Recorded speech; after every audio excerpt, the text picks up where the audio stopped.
Hello' everyone, এয়া ইমান কুঁৱলী দিছে দেখিছেনে? বৰষুণ অহাৰ দৰে পানী পৰিছে।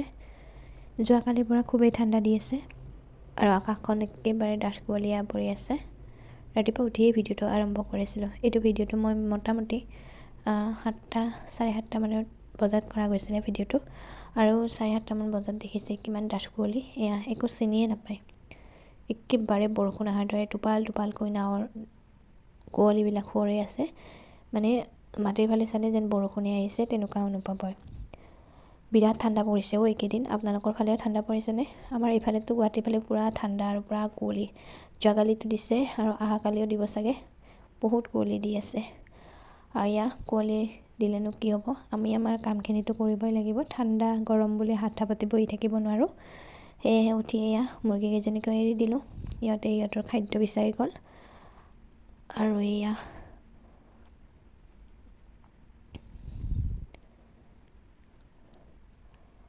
ৰাতিপুৱাৰ গছ গছনিসমূহ চায়ো খুব ভাল লাগে। প্ৰকৃতি এটা সদায় প্ৰতিদিনে প্ৰতিপুৱাই এটা নতুন নতুন চিন্তাধাৰাৰ মাজেৰে ৰাতিপুৱাটো আৰম্ভ কৰে আৰু সকলো কাম বন কৰি মেলি আজৰি হৈ আহিলোঁ। সদায় কৰিবলগীয়া কামখিনি থাকেই। তাৰে ভিতৰতে এয়া গুড়াখিনি খাই লওঁ। গুড়াটো মানে খুব বেছি হৈ গৈছে, একদম পাউডাৰ যেন হৈছে। পাৰে মিক্স কৰি খালেই ভাল, কিন্তু মানে কেনেকুৱা হয়, পানীত মিক্স কৰি খালে বহুতেই তেতিয়া মানে কেঁহা ভাৱটো বেছিকৈ লাগে যে, তাৰ কাৰণে নাখাওঁ, সুদাই খালোঁ। খাই পেলাই কুহুমীয়া গৰম পানী এগিলাচ খাই লওঁ, লৈ আকৌ কামত লাগিবৰ হ'ল। আজি আমাৰ দেউতাৰ ঢুকুৱা 3 মাহ হৈ গ'ল। তেখেতৰ 3 মাহিলীয়া হিচাপে অলপ গীতা পাঠ অকণমান কৰিলোঁ ঘৰতে। তো সেইখিনি কাম আছে, গতিকে ৰাতিপুৱা চাহ কাপ খাই লওঁ, কাৰণ ভাতটো এতিয়া নাখাওঁ। পুথি পঢ়া শেষ হোৱাৰ পিছতে ভাত পানী খাম। আৰু এঠাইলৈ যোৱাৰ কথাও আছে, ক'ত যাওঁ কি কৰোঁ সকলোখিনি আপোনালোকক দেখাই যাম। আপোনালোকে ভিডিঅ'টো শেষলৈকে চাই যাব। আৰু এতিয়া আমি এয়া ৰুটি খাম যিহেতুকে, গতিকে আটাখিনি মঠি লওঁ। আজি যিহেতুকে দেউতাৰ 3 মহীয়া তিথিটো আছিলে, গতিকে আমিতো ভাত নাখাওঁ, পুথিখিনি পঢ়া হোৱাৰ পাছতহে খাম। এয়া পাঠক নহাৰ আগতে মই দাইলখিনি আৰু গাখীৰখিনি ধুনীয়াকৈ খোৱা কৰি থৈ দিছিলোঁ, কাৰণ ল'ৰাক অলপ ভাত খুৱাই ল'ব লাগিব, তাৰ যিহেতুকে ভোক লাগিব। আনফালে আৰু এয়া নৈবাতৰ যোগাৰ পাতি কৰি থলোঁ আৰু ভকতজনলৈ বুলি এটা সিধা আগবঢ়ালোঁ। এয়া সিধাটো ধুনীয়াকৈ মায়ে বান্ধি থৈ দিলে। আৰু এতিয়া মই ড্ৰেছ পাতি পিন্ধি ল'লোঁ, লৈ পেলাই এতিয়া বাকী কামখিনিত লাগি লওঁ। যিহেতুকে ঘৰত পূজা বা পাঠ এখন কৰিলে মেখেলা চাদৰযোৰ নিপিন্ধিলে একেবাৰে ভাল নালাগে, গতিকে মেখেলা চাদৰযোৰ পিন্ধি ল'লোঁ। লৈ পেলাই এয়া বৰমায়ে ধুনীয়াকৈ নৈবাতৰ যোগাৰখিনি কৰি ল'লে। আনফালে মই ধূনাখিনি ঘূৰাই দিলোঁ, ধূনাখিনি মই নিজেই জ্বলাই ল'লোঁ।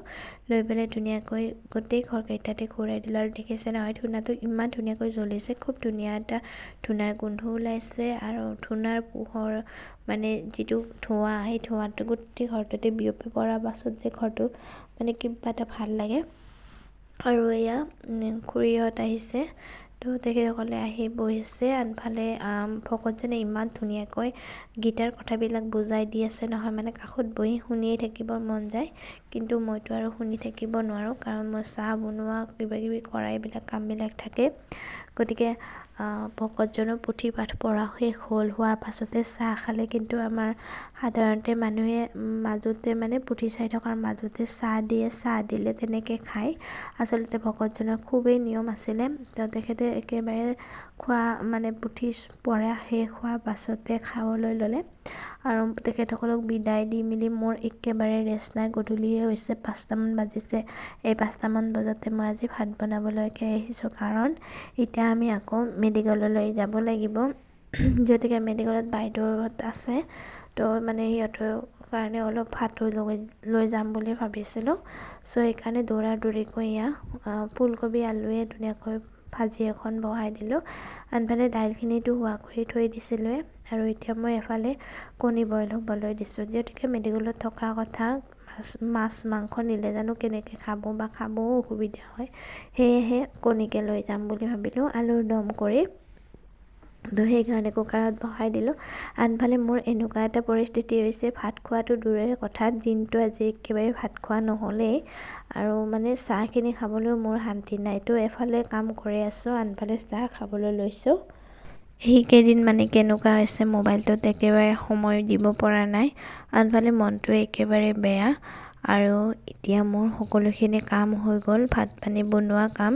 এতিয়া মোৰ কাম হ'লগৈ টিফিনত পেকিং কৰি লোৱা, আৰু টিফিনত পেকিং কৰি জল্দিকৈ যাব লাগে কাৰণ দূৰ আছে, আহোঁতে ৰাতি হ'ব, আনফালে হাজবেণ্ডৰ ডিউটিও আছে। তো সোনকালে কামখিনি কৰিব লাগে। মানে ইমানেই ব্যস্ত হৈছিলোঁ আজিও দিনটোৰ কাৰণে, মানে অলপমানো সময় নাপালোঁ। আৰু এতিয়া মই তেখেতসকলৰ কাৰণে এয়া ভাত টিফিনত লৈ আছোঁ।